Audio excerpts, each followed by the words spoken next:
ஊதுபத்தி காமிக்கணும், அப்புறம் கற்பூரம் ஏற்றணும். அதுக்கு பேர் தூப தீப ஆராதனை.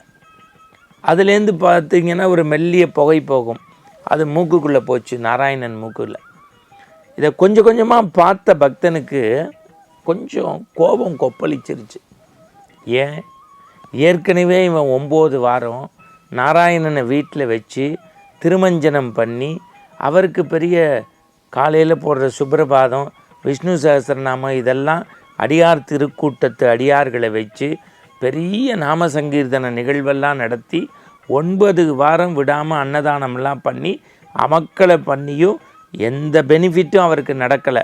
இன்க்ரிமெண்ட் வரல, வீட்டில் மகிழ்ச்சி இல்லை, ப்ரமோஷன் இல்லை. இதெல்லாம் பார்த்தாரு.